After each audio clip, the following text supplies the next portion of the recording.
I'm now joined by Jerry Springer, television host, lawyer, and producer, former mayor of Cincinnati. He hosted the Jerry Springer Show for 27 seasons from 1991 to 2018. And he now hosts the Jerry Springer podcast and Judge Jerry in syndication. Jerry Springer, Black Lives Matter seems to have changed the tone of everything. This is different than anything you might have experienced in the past, right? A cultural change in America.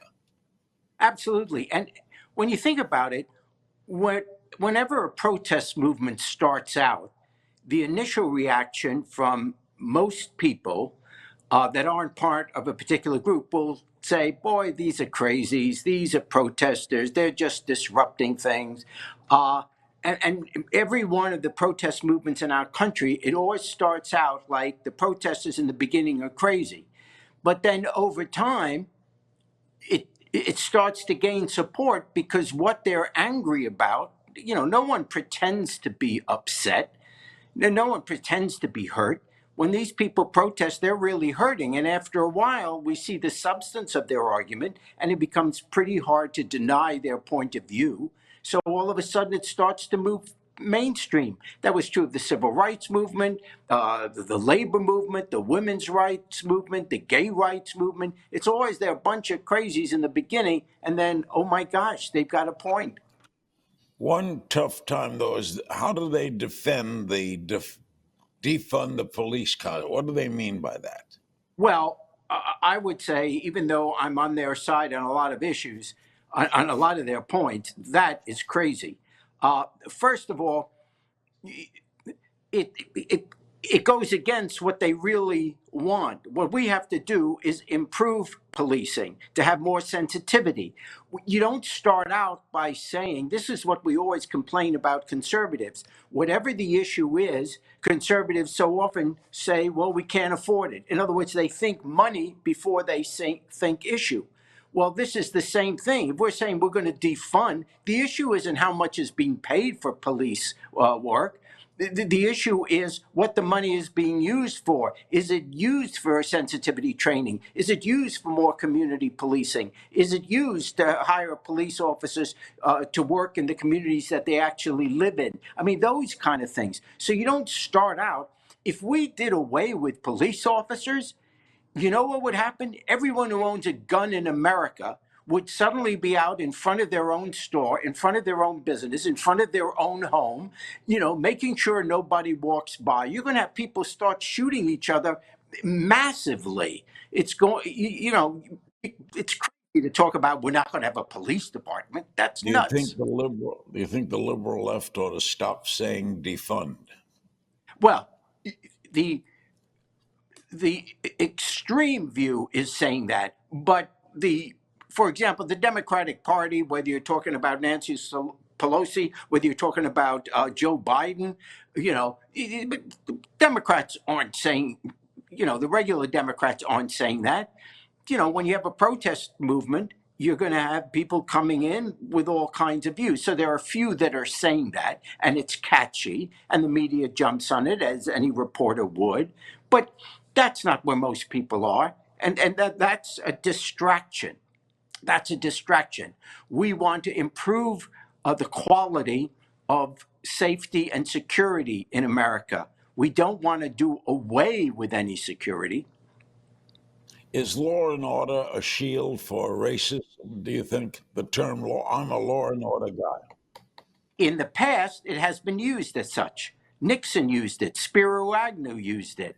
And law and order was code language that, we're going to bring order.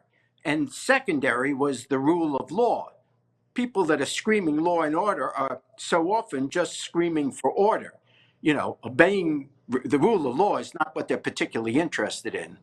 Joe Biden, apparently, by sitting around going to funerals, is way ahead in the polls. How do you explain that? Well, traditionally, every presidential election, if an incumbent is running, well, even when it's not, is a referendum on the current administration. So people are voting on Donald Trump. There's some that love him, they will vote for Trump no matter what happens. And there are people, obviously, a majority of Americans don't want Trump, and that's why Biden's ahead in the polls. So the job of the Democratic nominee, in this case Joe Biden, is not to take the ball or the focus off of Trump. As long as the issue is Trump, the Democrats can win. If some other side issue comes up where people aren't talking or thinking about Trump, then he could sneak in again. So I think that's vitally important. I think his strategy makes sense. And just to keep showing his decency. No one doubts that he has the experience. He's been there forever. It's not it's just when you measure his decency and his understanding of what America is, a multicultural society, you compare that with what's coming out of this administration, that is enough to win the election. And we should keep the focus on that. Do you have a favorite to be his running mate?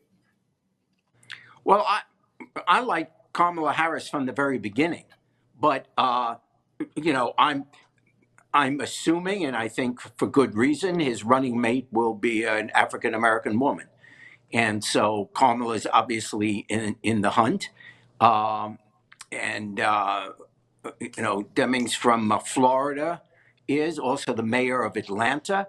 The reason I think, and this has nothing to do with the competency of any of the three. I think all three are highly qualified.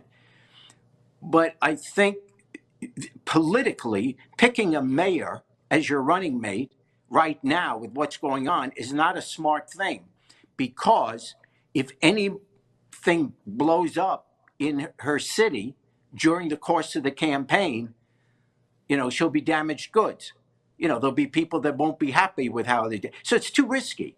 You pick a congressman or a senator, they're not in charge of anything. I mean, it's a very cynical reason, but if I were just a political strategist, I would say this is not the year to pick a mayor, because a mayor having nothing to do with the qualifications of the mayor may all of a sudden have to deal with issues that can hurt a campaign.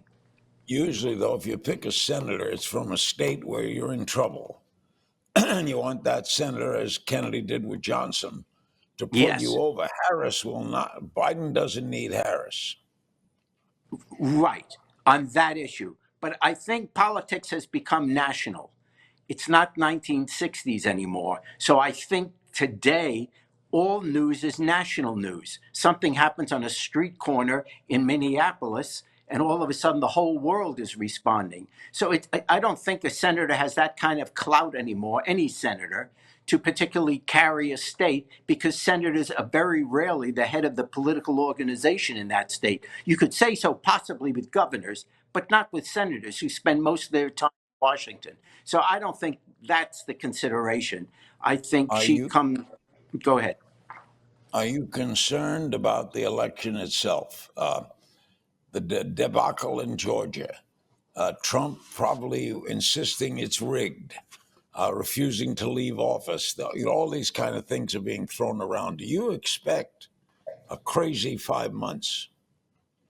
I think it will be crazy, and if Trump loses, or if there's some things going on that bring up legitimate questions about the fairness of the election or whatever, I think it could really be trouble. I don't believe, the one scenario I don't see happening is if Trump loses the election, that he refuses to accept the result and tries to stay in office. That won't happen, can't happen. Congress wouldn't permit it. The courts wouldn't permit it. The military wouldn't permit it. I mean, that is a scenario too far to happen. So that won't happen. But could there be messing around with the election itself? Sure, that's a possibility. But I think there's so many people watching now. There's so much attention. It's really going to be hard, unless it's a ridiculously close election and a few votes one way or the other could swing it. But I think right now there's such a feeling that we can't have 4 more years of Trump that I don't think it's going to really be that close. Certainly not in the popular vote. Are you pessimistic about your country? No, because one, there's no choice.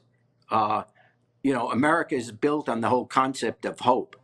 That if you let us be free, we'll figure it out. And Churchill said, democracy is the worst form of government except for every other.